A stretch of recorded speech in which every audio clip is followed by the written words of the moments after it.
The morning sun glinted off Jack Reynolds's polished badge as he adjusted his rearview mirror.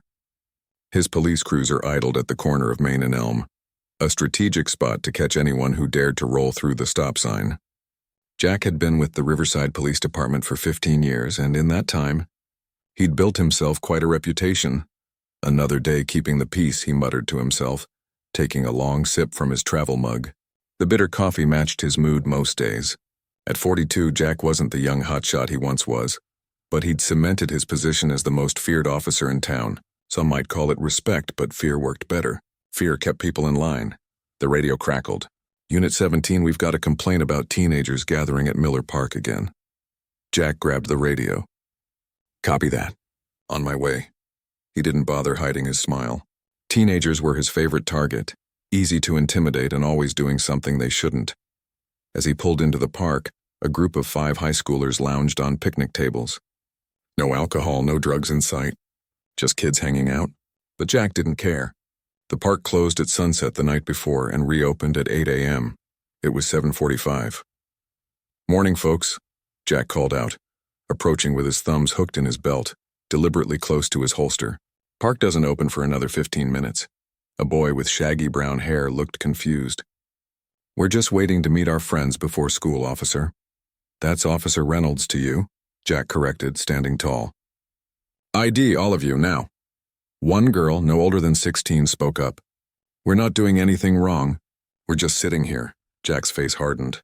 When an officer asks for ID, you provide ID, that's the law. It wasn't. Actually, not in this situation. But most civilians didn't know that. Especially kids. Reluctantly, they dug out their student IDs and driver's permits. Jack took his time examining each one, running their names over the radio, making them wait. Finding nothing, he finally handed the cards back. The park opens at 8, it's 7:52 now. You've got 8 minutes to move along or I'll write you all up for trespassing. But we're just 8 minutes. Jack cut the boy off, turning back to his cruiser. He watched in his rearview mirror as the teens gathered their backpacks and shuffled away, throwing anxious glances over their shoulders. Small victories. That's what kept Jack going. Back at the station, Jack strutted through the bullpen toward the coffee machine. Newer officers moved out of his way. They'd heard the stories, how Jack had connections with the mayor, how he'd gotten 3 officers transferred after they'd challenged his methods, how complaints against him mysteriously disappeared. Reynolds, Captain Wilson called from his office doorway. Got a minute? Jack nodded at his boss, a man 10 years his junior who'd somehow leapfrogged him for the promotion last year. Jack had never forgiven him for it. Close the door, Wilson said once Jack entered. Got another complaint about you. Mrs. Chen says you gave her a ticket for going 32 in a 30 zone. Jack shrugged. Speeding is speeding, Wilson sighed, rubbing his temple. Her husband is on the city council, Jack. Law applies to everyone, and there's such a thing as discretion. Professional courtesy. Jack leaned back, crossing his arms. I don't play favorites, that was a lie. Jack played favorites all the time, just not in the way most cops did. He didn't let people off easy. Instead, he came down harder on those he didn't like, those who'd shown him disrespect, those who thought they were above his authority. Wilson knew it was pointless to argue. Just be careful. You've got a lot of enemies for someone who's supposed to protect and serve. Enemies mean I'm doing my job, Jack replied, standing up to leave. Anything else, Cap? After his shift, Jack drove his personal truck to the Blue Line, a bar frequented by cops and those who wanted to rub elbows with them. The owner, Tommy, greeted him with a nod as he slid onto his usual stool at the end of the bar. The usual? Tommy asked, already reaching for the whiskey. Double tonight. Tommy raised an eyebrow but poured it anyway. Rough day? Just the usual babysitting. This town would fall apart without me. Jack took a long swallow. Did you take care of that parking situation we talked about? Tommy nodded. Health inspector came by yesterday. Gave me a clean bill. Thanks for putting in the good word. Jack smiled. This was how things worked in Riverside. He'd helped Tommy with a health code violation. And in return, Tommy made sure Jack's truck could park in the loading zone without getting ticketed. Small favors exchanged back and forth, creating a web of obligations. Jack had been weaving this web for 15 years, and now it spanned the entire town. At the other end of the bar, A young patrol officer named Danny was chatting with a woman Jack didn't recognize. He strained to hear their conversation. New federal banking regulations, the woman was saying. It's affecting smaller towns like this one. Jack's ears perked up. He didn't like strangers asking questions about his town. He finished his drink and moved closer, taking a seat just 2 stools away. Don't think I've seen you around before, Jack interrupted, fixing his eyes on the woman. Just passing through? She turned, sizing him up with a quick glance. Something like that. Here on business. Danny looked uncomfortable. Jack, this is Ms. Taylor. She's with... I didn't ask you. Jack cut him off without looking away from the woman. What kind of business brings you to our little town? Ms. Taylor smiled politely. Financial consulting. Nothing very exciting. Jack didn't believe her. Something about her posture, the way she carried herself. She wasn't just some consultant. Riverside's a small place. We notice outsiders. Is that a warning, officer? Reynolds. And no, just a friendly observation. His tone made it clear it was, in fact, a warning. Danny cleared his throat. I should get going. Early shift tomorrow. He threw some bills on the counter and nodded goodbye, clearly eager to escape the tension. After he left, Jack moved 1 stool closer. Financial consulting, huh? Must be boring work. It has its moments.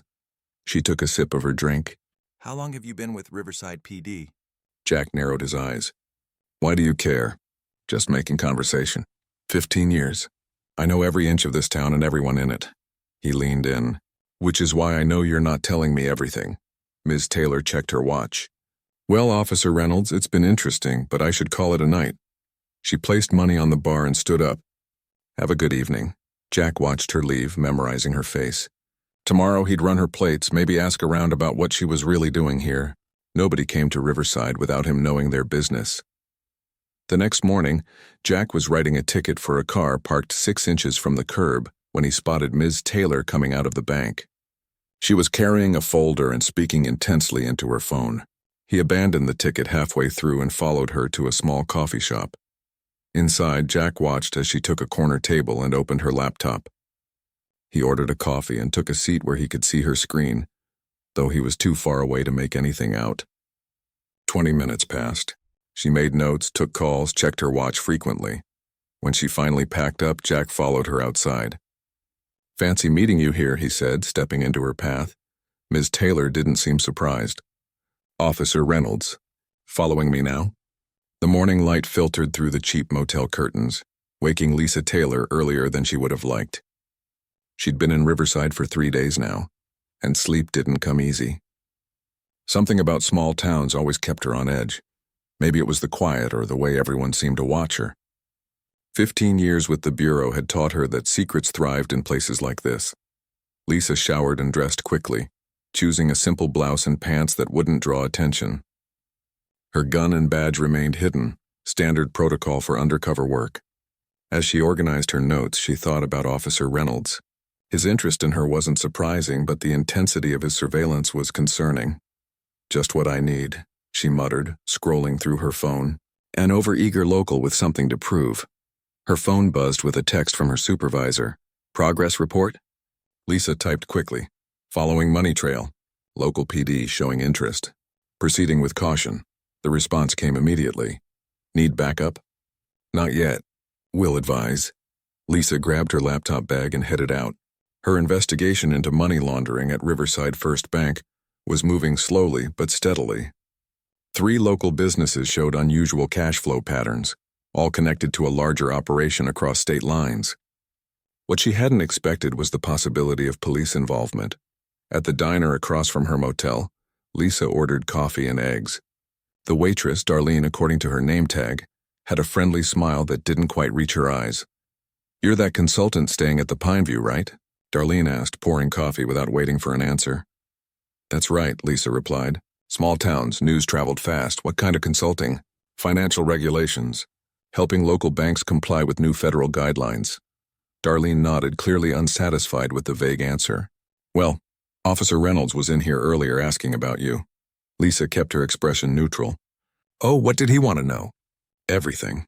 Who you talked to, what you ordered, if you made any calls. Darlene lowered her voice. He's like that with everyone new. Thinks he runs this town. Does he? Darlene glanced around before answering. More or less. Been here so long he's got dirt on everyone. My brother-in-law got a DUI last year. Reynolds made it disappear after my husband fixed his roof for free.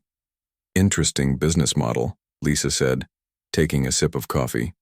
Just watch yourself. Reynolds doesn't like people poking around his town. After breakfast, Lisa headed to the bank. Her cover as a compliance consultant gave her access to financial records without raising too many eyebrows. The bank manager, a nervous man named Paul Henderson, met her in the conference room. "I've pulled the accounts you requested," he said, sliding a folder across the table. "Though I'm still not clear why the regional office sent you." "Random compliance check," Lisa explained, opening her laptop. "Nothing to worry about if everything's in order." Henderson fidgeted with his tie. "Of course. It's just unusual." Lisa spent the next 3 hours reviewing transaction records, occasionally asking questions that made Henderson sweat more. The pattern was becoming clear. 3 businesses were cycling large sums of money through various accounts, breaking them into smaller amounts to avoid reporting requirements. Classic laundering. One name kept appearing in the paperwork: Western Holdings LLC, a property management company. The owner wasn't listed, but the authorized signer on the account was familiar. Thomas "Tommy" Webster, the owner of the Blue Line bar where she'd met Reynolds. As Lisa was leaving the bank, a police cruiser pulled up alongside her. Jack Reynolds rolled down his window, sunglasses hiding his eyes. "Miss Taylor." "Beautiful day, isn't it?" Lisa nodded politely. "Officer Reynolds. Find anything interesting at the bank?" His tone was casual, but the question was pointed. "Just routine compliance work."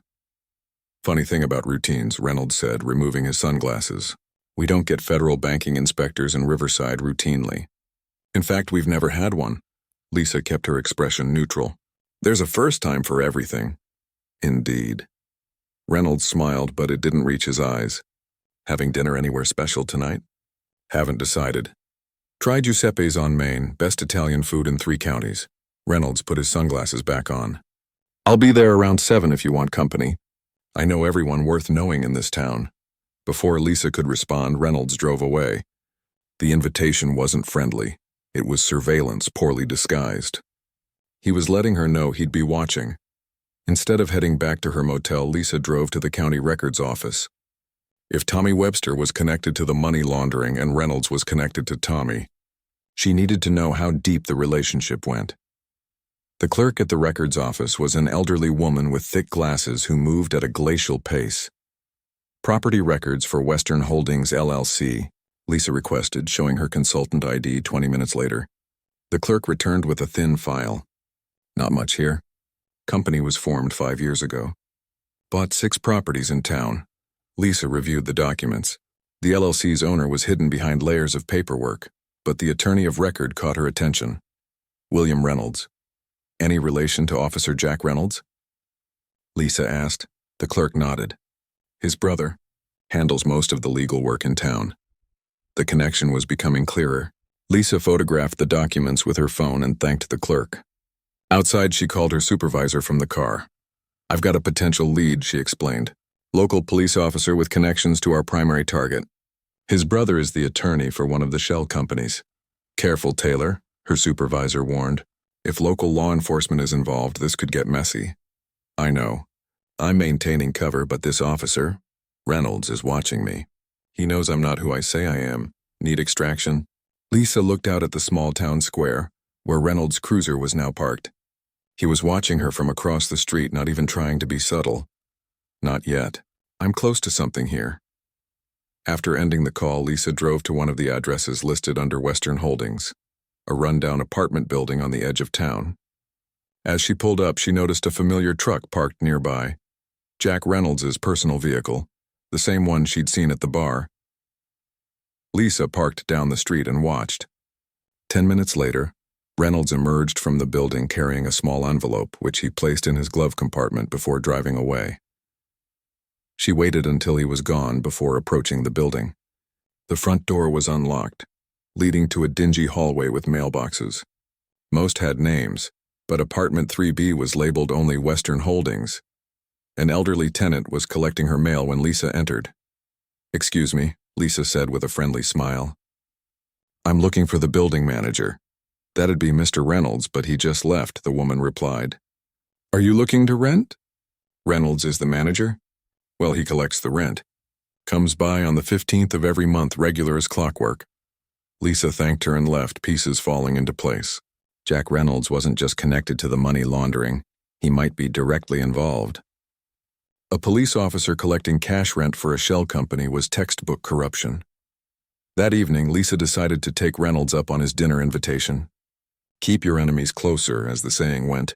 Giuseppe's was a small Italian restaurant with checkered tablecloths and candles in wine bottles. Reynolds was already seated when she arrived, nursing a glass of red wine. Ms. Taylor, he said, standing as she approached. I wasn't sure you'd come. Free dinner and local insights. Hard to pass up, Lisa replied, taking a seat. Reynolds ordered wine for her without asking what she wanted. So how's the compliance work going? Fine, thank you. Almost wrapped up, that's a shame. You're just getting to know our little town. The conversation continued like a chess match, each probing for information while revealing nothing. Reynolds kept dropping names and connections, making it clear how much influence he wielded. Lisa countered by keeping her responses vague but professional. You know, Reynolds said as they finished their main course. What I can't figure out is why the FBI would send someone to investigate our tiny bank without informing local law enforcement. Lisa's fork paused halfway to her mouth. I never said I was with the FBI, Reynolds smiled coldly. You never said you weren't. Tommy overheard you on the phone at the bar. Mentioned the bureau. Not exactly subtle. Lisa set down her fork. Officer Reynolds, here's how this works, he interrupted, leaning forward. You tell me what you're really doing in my town or I start making your job very difficult. Parking tickets, noise complaints, maybe a search of your motel room for suspected drug activity. Small town, remember? My word carries weight. Are you threatening a federal investigation? Lisa kept her voice calm. There's no federal investigation until I see credentials and proper notification. That's protocol. Reynolds leaned back. So what's it going to be, Ms. Taylor? Cooperation or complications? Lisa considered her options. Revealing her identity would compromise months of work, but Reynolds could indeed make her job impossible if he tried. I think I'm done here, she said, standing up. Thank you for dinner. Think about it overnight, Reynolds called after her as she walked away. I'll be watching. Back at her motel, Lisa made 2 calls, one to her supervisor updating him on Reynolds' threats, and another to the FBI field office in the next state. If Reynolds was going to play hardball, she needed to be prepared. As she closed her curtains that night, she spotted Reynolds' truck parked across the street. The game was escalating, and tomorrow would determine who held the winning hand. What Reynolds didn't know was that Lisa Taylor had dealt with corrupt officers before. And unlike those officers, she was still doing her job. Lisa woke before dawn, her instincts on high alert. She'd slept in her clothes with her gun and badge within reach. Reynolds' truck had remained outside her motel all night, a clear attempt at intimidation. As the first light crept through her curtains, she watched the truck finally pull away. Reynolds was going home to sleep, which gave her a small window of opportunity. She quickly packed her essential files and laptop into her bag. Her instincts told her the situation was deteriorating rapidly. After 15 years in the bureau, she knew when a case was about to blow up. Lisa called her supervisor while scanning the parking lot for any sign of surveillance. Reynolds made me as FBI, she said when he answered. He's involved in the money laundering, collecting cash, possibly more. His brother is the attorney for the shell company. Get out of there, her supervisor replied without hesitation. We'll send a team from the field office. 3 to 4 hours. I need to secure evidence first. Bank records, photos of the properties. If I leave now, they'll destroy everything. A heavy sigh came through the phone. 4 hours, Taylor. That's all you've got. Then you're in the car heading out of town with or without the evidence. Understood. Lisa checked out of the motel, loaded her bags into her rental car, but didn't leave town. Instead, she drove to a small coffee shop on the outskirts of Riverside, where she was less likely to be recognized. From there, she called the bank manager. Mr. Henderson, I need to complete my review this morning. Can you have those final transaction records ready in 30 minutes? Henderson sounded nervous. Officer Reynolds came by yesterday after you left. He was asking about your credentials. Lisa's grip tightened on her phone. What did you tell him? Nothing specific. Just that you were sent by the regional compliance office. Good, I'll be there soon. Don't mention this call to anyone. Lisa paid for her coffee and headed to the bank, constantly checking her mirrors for Reynolds's cruiser or truck. The streets were quiet in the early morning. Most businesses still closed. At the bank, Henderson was waiting, fidgeting with his tie.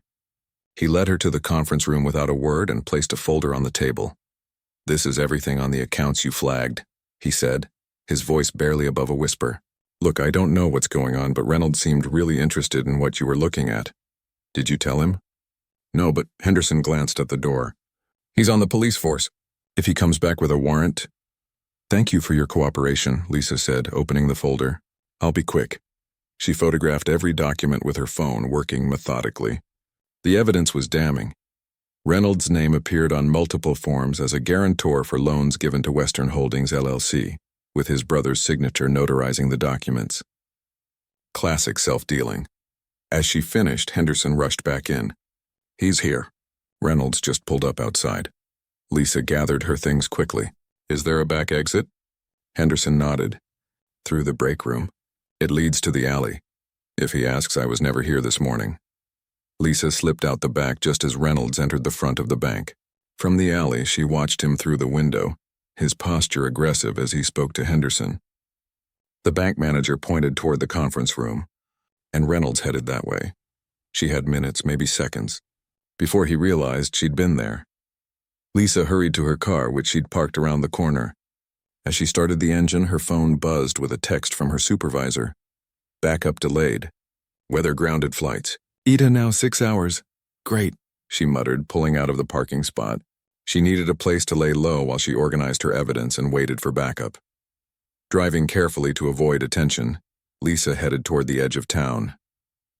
There was a small diner near the highway where she could get some breakfast and use their Wi-Fi to upload her evidence to the Bureau's secure server. She was so focused on watching for Reynolds that she almost missed the police cruiser parked near the highway exit. It wasn't Reynolds, it was a younger officer she recognized from the bar, Danny. As she passed, she saw him speaking into his radio while watching her car. Reynolds was coordinating with other officers to find her. Lisa changed her plans, turning away from the highway and heading back into a residential area. She needed to get off the streets before every cop in town was looking for her. Finding a quiet neighborhood park, Lisa parked her car where it wouldn't be immediately visible from the road. She opened her laptop and connected to her mobile hotspot, then began uploading the bank documents and property records to the Bureau server. The upload was at 70% when she spotted a police cruiser driving slowly down the street. Lisa ducked down, holding her breath as the car passed by without stopping. The upload completed, and she sent a text to her supervisor with the file location. Her phone rang almost immediately.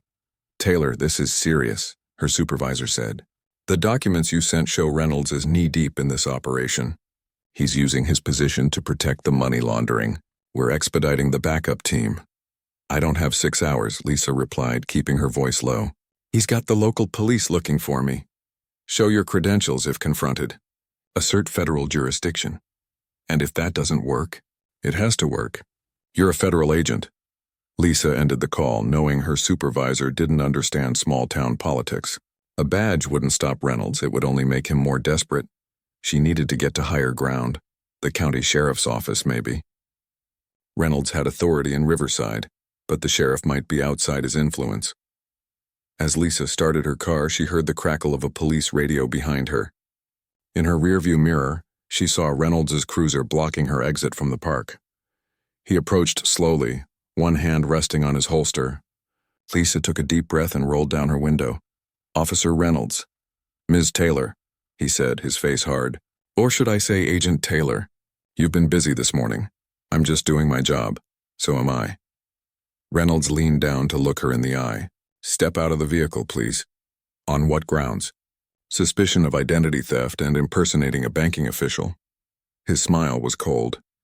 "Henderson says you have no connection to the regional banking office. That makes you a fraud." Lisa weighed her options. Revealing her identity would compromise the larger investigation, but refusing to comply with a police officer, even a corrupt one, was dangerous. "I need to get something from my bag," she said carefully. Reynolds tensed, hands where I can see them. Lisa slowly reached for her purse and removed her FBI credentials, holding them up for Reynolds to see.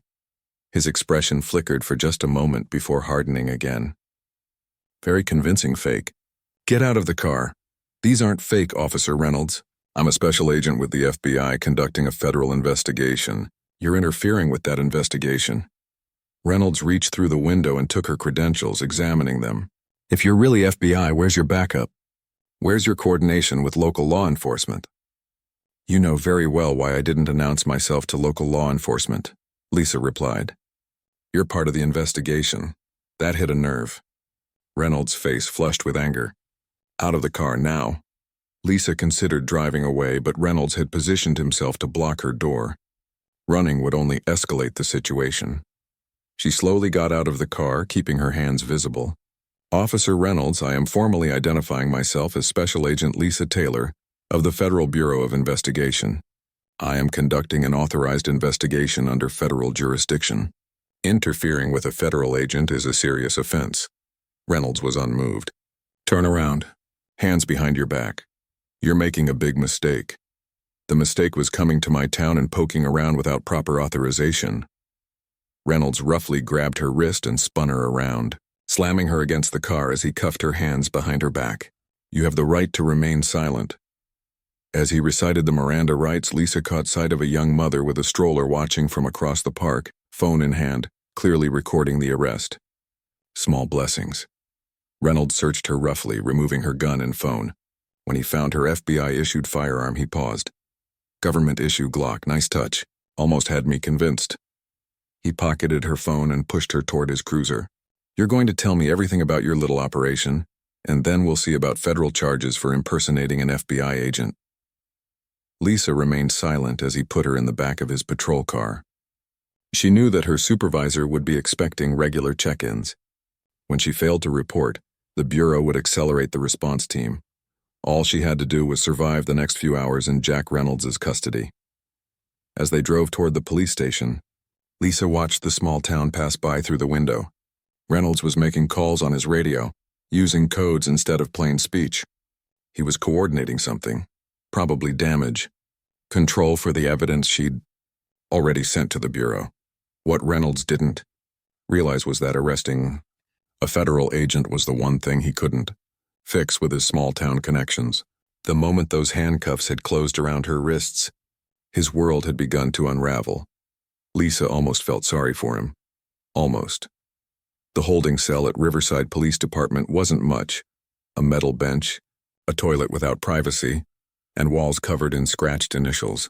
Lisa sat with her back straight, counting the minutes. 3 hours had passed since Reynolds had locked her in here, taking her credentials, gun, and phone. Through the small window in the door, she could see unusual activity in the station. Officers were moving quickly, voices raised, phones ringing constantly. Word was spreading. Reynolds had made a show of booking her, loudly announcing charges of impersonating a federal agent and interfering with a police investigation. The younger officers had looked uncomfortable, especially Danny, who kept glancing at her FBI credentials sitting on Reynolds' desk. Now Reynolds was in Captain Wilson's office, gesturing wildly through the glass walls. The captain looked increasingly distressed, running his hands through his thinning hair. In the cell, Lisa remained calm. Panic wouldn't help. The Bureau had her evidence upload and knew her last location. Standard protocol meant a response team was already on the way. All she needed to do was wait. The door to the cell area opened and Danny walked in carrying a paper cup of water. Thought you might be thirsty, he said, sliding it through the bars. Lisa took the cup. Thank you, officer. Mitchell. Danny Mitchell. He glanced over his shoulder. Look, are you really FBI? Yes. Special Agent Lisa Taylor, Financial Crimes Division. Danny shifted his weight nervously. Reynolds says your credentials are fake. They're not. Call the FBI field office if you don't believe me. Ask for Assistant Director Norton. He'll confirm my identity. Danny looked at her for a long moment. Why were you undercover here? I can't discuss an ongoing investigation, but I think you already know. He broke eye contact. Reynolds has been with the department forever. Everyone looks up to him. Not everyone, Lisa said quietly. And respect earned through fear isn't respect. Danny didn't respond. He turned to leave, then paused. That lady in the park who saw Reynolds arrest you? She posted the video online. It's getting a lot of attention. Before Lisa could respond, Danny was gone. But his visit told her everything she needed to know. Cracks were forming in Reynolds' wall of protection.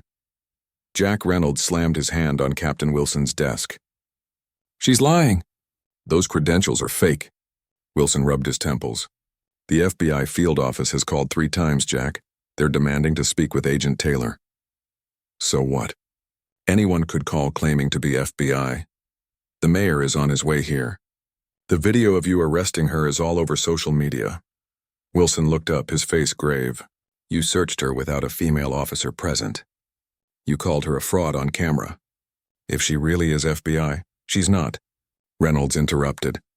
She's been snooping around town asking about the bank, about Tommy's bar. She's probably working for a competitor trying to cause trouble. Wilson stared at him. Listen to yourself, Jack. Why would a competitor fake FBI credentials? It doesn't make sense. Reynolds paced the small office, his mind racing. If Taylor really was FBI, he was in serious trouble. But admitting that possibility meant acknowledging that her investigation was legitimate, which could expose everything. I need more time, he said finally.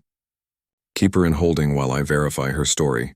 Jack, you've had 3 hours, and now we've got reports of unmarked federal vehicles entering town. Wilson stood up, straightening his uniform. This ends now. I'm releasing her pending verification of her credentials. Reynolds stepped into his path. You can't do that. I made the arrest. It's my case, not anymore. I'm the captain and I'm taking over. Wilson's voice was firm. Step aside, Officer Reynolds. For a moment, Reynolds considered refusing. For 15 years, he'd run this department from the shadows. Wilson had always been easy to manage until now. The office door opened and the mayor walked in, his face flushed with anger. What the hell is going on? I've got the FBI calling my office demanding the release of one of their agents, Reynolds tried to explain. Mayor, this woman came to town under false pretenses. Save it, the mayor cut him off. There are 4 black SUVs with federal agents headed this way. This is a disaster, he turned to Wilson. Release her, now, and pray she doesn't sue the entire department. Wilson nodded and left the office. Reynolds stood frozen, watching through the glass as the captain walked toward the holding cells. The mayor glared at Reynolds. You better have a damn good explanation for this.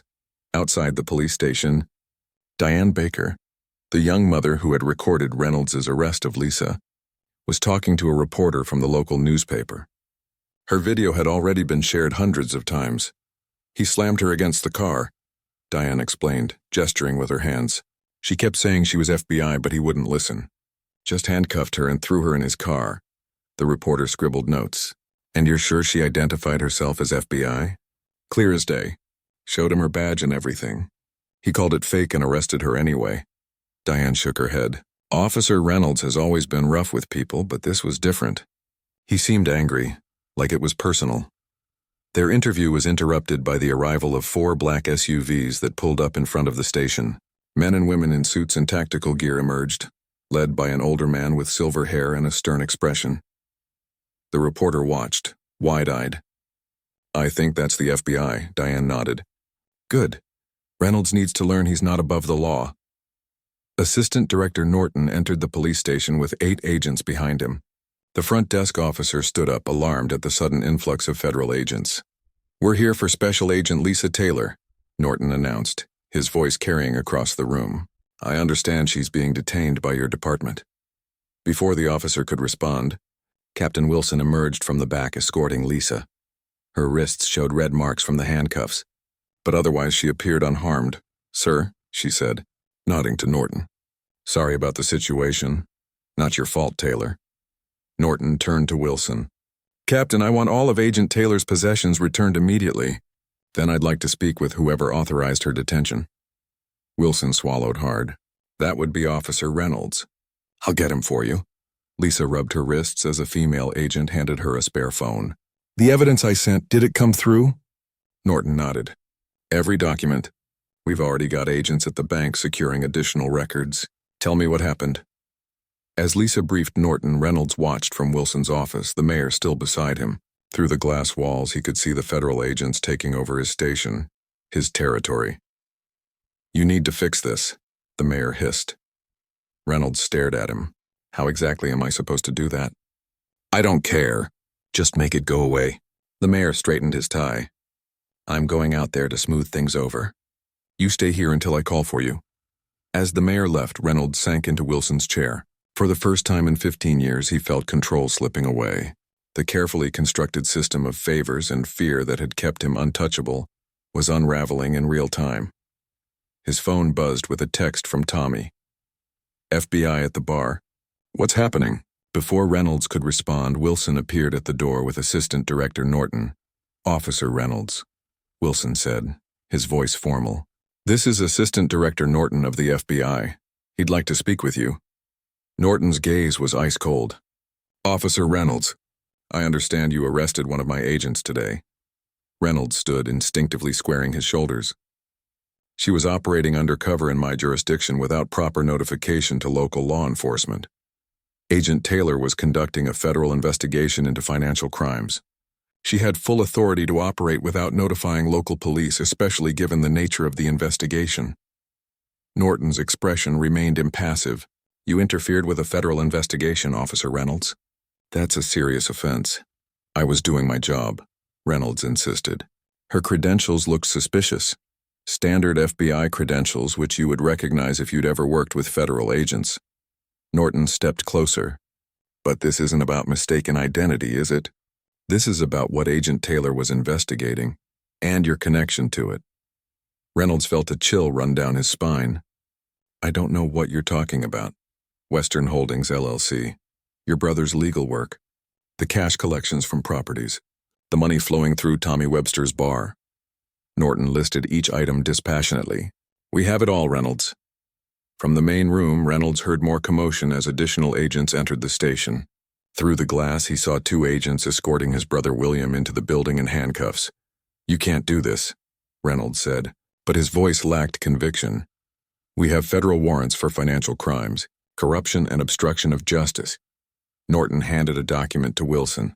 Captain, this is a formal request for your department's cooperation in our investigation. We'll need access to Officer Reynolds' personnel files, case records, and any financial disclosures. Wilson took the document without looking at Reynolds. You'll have our full cooperation, Director. The betrayal stung, but Reynolds couldn't blame Wilson. The captain was saving his own career. Officer Reynolds, please surrender your badge and weapon, Wilson said, finally meeting his eyes. You're suspended pending investigation. Reynolds stared in disbelief. You can't suspend me. I built this department. That's exactly the problem, Wilson replied quietly. As Reynolds reluctantly handed over his badge and gun, he caught sight of Lisa Taylor watching from across the room. Their eyes met briefly. There was no triumph in her expression, no gloating, just the calm satisfaction of justice being served. For the first time in 15 years, Jack Reynolds was powerless in his own town. And it was only the beginning. 3 months passed like a slow-motion nightmare for Jack Reynolds. His comfortable world had collapsed with stunning speed after his arrest of Agent Taylor. Now dressed in his only suit rather than his familiar uniform, he sat in the back of the Riverside County Courthouse, waiting for his name to be called. The federal investigation had uncovered a decade of corruption. Western Holdings, LLC, the company managed by his brother and funded by Tommy Webster, had laundered nearly $2 million through Riverside businesses. Reynolds' role had been to provide protection, using his badge to intimidate anyone who asked too many questions. His brother William had already pleaded guilty in exchange for a reduced sentence. Tommy was awaiting trial, his bar now shuttered and dark. 17 people in total had been charged. Bank employees, business owners, even 2 other officers from the department who had helped Reynolds cover up evidence. Outside the courthouse, Reynolds was now infamous. The video of him arresting Agent Taylor had made national news, becoming a textbook example of police overreach.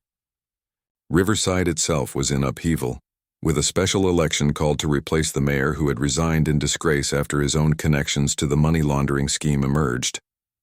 All rise.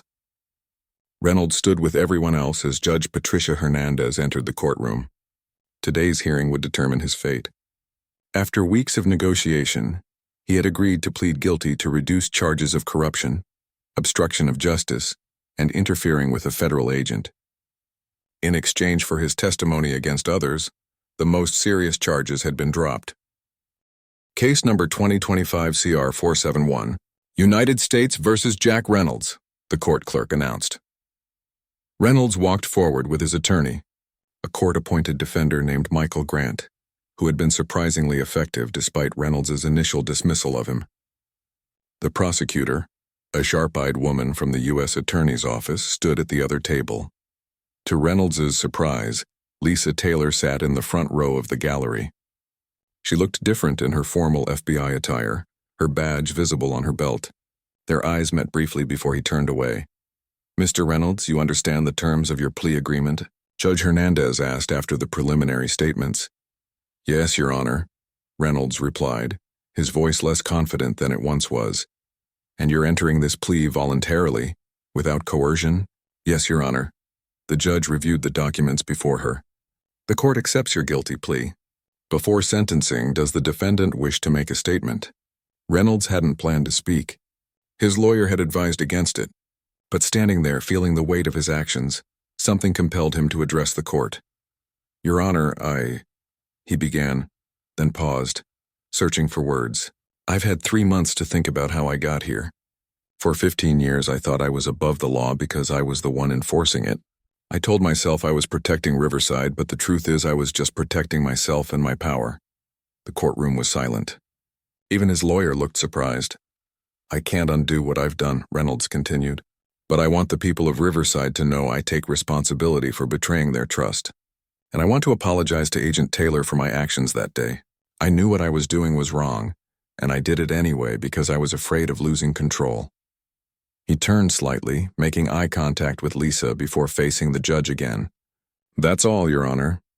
Judge Hernandez studied him for a long moment.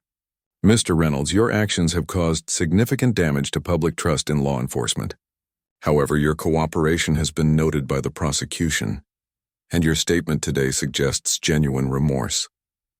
She glanced at her notes. "Taking all factors into consideration, this court sentences you to 5 years in federal prison, with eligibility for parole after 3 years. Additionally, you are permanently barred from serving in any law enforcement capacity. You will surrender yourself to federal authorities 1 week from today." The gavel struck, and that was it. 5 years. It could have been much worse. As people began filing out of the courtroom, Reynolds turned to thank his attorney. That's when he noticed Lisa approaching. "Agent Taylor," he said stiffly. "I meant what I said." "For what it's worth," Lisa nodded. "I believe you did. That's partly why I'm here. I spoke with the judge before sentencing. Told her I thought you deserved a chance to rebuild your life afterward." Reynolds blinked in surprise. "Why would you do that?" "After what I did?" "Because I've seen enough people go down this path to know the difference between those who learn from it and those who don't." She handed him a business card. "There's a police reform program that works with former officers after they serve their time. They might be able to help you find a way to make amends." Before he could respond, she turned and walked away, leaving Reynolds staring at the card in his hand. 6 weeks later, Lisa returned to Riverside to tie up loose ends. The case was nearly closed, with most defendants having accepted plea deals. The town was slowly recovering, with an interim mayor and a new police chief working to rebuild trust. She parked outside the diner where she'd eaten breakfast during her undercover work. Inside, she was surprised to find Captain Wilson, now Chief Wilson, sitting at a corner booth. "Agent Taylor," he said, standing as she approached. "I heard you were back in town. Join me?" Lisa sat across from him. "Congratulations on the promotion." Wilson gave a tired smile. "Some promotion. I'm spending most of my time rebuilding a department that's lost half its officers and all its credibility. How's it going?" "Slowly, but better than I expected." Wilson stirred his coffee. "We've implemented new oversight procedures, transparent disciplinary records, community review board, things Reynolds would have fought tooth and nail." "Speaking of Reynolds," Lisa said, "I heard he's at the federal facility in Cumberland." Wilson nodded. "His ex-wife says he's taking college courses. Criminal justice reform, ironically enough." He paused. "Why did you advocate for a lighter sentence?" "After what he did to you?" Lisa considered the question.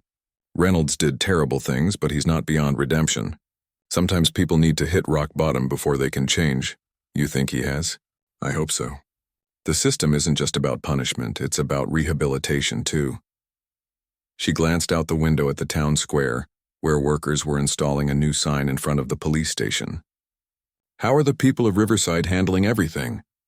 They're resilient, angry at being deceived for so long, but committed to making things better. Wilson smiled slightly. That video of your arrest actually sparked something. People are paying attention now, getting involved in town meetings, demanding accountability. Sometimes it takes a shock to wake people up, Lisa observed. As they continued talking, Darlene the waitress approached their table. Agent Taylor, heard you were back. She set down 2 cups of coffee. On the house. Least I can do after what happened. Thank you, but that's not necessary. Maybe not, but it's deserved. Darlene lowered her voice. My brother-in-law, the one who got that DUI, he's finally getting proper help instead of just having it swept under the rug. Sometimes the right thing hurts at first but helps in the long run. After the waitress left, Chief Wilson raised his coffee cup. To doing the right thing even when it's hard. Lisa clinked her cup against his. Especially when it's hard. 1 year later, Jack Reynolds sat in the prison library surrounded by books on law and ethics. His uniform was now prison-issued khaki, his daily routine dictated by bells and guards rather than his own authority. He was finishing a letter, one of many he'd written over the past year. Some to his ex-wife and children, some to former colleagues. This one was to Danny Mitchell, who had reached out to him with surprising news. Danny had been promoted to detective under the new administration. Your success is well-deserved, Reynolds wrote. I'm sorry I wasn't a better example when I had the chance. The hardest lesson I've learned is that real respect comes from integrity, not fear. It took losing everything for me to understand that. He glanced up as a guard approached with an envelope. Mail, Reynolds. The return address surprised him. It was from Agent Lisa Taylor at the FBI's Financial Crimes Division. Inside was a newspaper clipping about Riverside's transformation, with a handwritten note. Thought you might want to see this. Sometimes good things grow in the aftermath of necessary storms. L.T. Reynolds read the article carefully. The town had implemented significant reforms. The new mayor had established an ethics committee. The police department had received awards for its community engagement programs. Riverside was being cited as a model for small-town governance, all because he had finally faced consequences for his actions. Reynolds tucked the article into his journal, where he kept track of his progress. 4 more years of his sentence remained. But for the first time in his life, he was looking forward with purpose rather than entitlement. The harshest lesson had become his most valuable one. No one is above accountability. Not even those who wear a badge. As he headed back to his cell for the evening count, Reynolds reflected on how differently things might have turned out if he hadn't let power corrupt him. But regret wasn't productive. He'd learned that in therapy. What mattered was what he did with the understanding he'd gained. In his cell, pinned to the wall beside family photos, was the business card Lisa had given him in the courthouse. The police reform program. A potential future where he could use his experience to prevent others from making the same mistakes. It wasn't the life he had planned. But it was a life with meaning. And after everything, that was more than he'd expected, and perhaps more than he deserved. The lesson had been harsh but necessary. And finally Jack Reynolds was learning it, just getting coffee. Small town, remember? Right. She tried to step around him, but he shifted to block her. You know, I could help you with whatever you're really doing here. I've got connections. I appreciate the offer, but I work alone. Her voice was firm. Now, if you'll excuse me. Jack didn't move. Let me give you some advice. Whatever you're investigating, yes, I know you're investigating something. You should clear it with local law enforcement first. Professional courtesy. Noted. She finally pushed past him. Have a good day, officer. Jack watched her walk away, his jaw tight. Nobody dismissed Jack Reynolds. Not in his town. Not on his watch. That evening, Jack sat in his cruiser across from Ms. Taylor's motel watching her room. The lights were on, shadows moving behind the curtains. He'd run her rental car plates earlier. They came back to a generic corporate account, nothing useful. He'd called in favors with friends at neighboring departments, asking if anyone knew about federal investigations in the area. No one did. His phone rang. It was Tommy from the bar. That woman from last night? Just overheard her talking to someone. She mentioned the FBI. Jack's blood ran cold, then hot with anger. FBI in his town? Without his knowledge? You sure?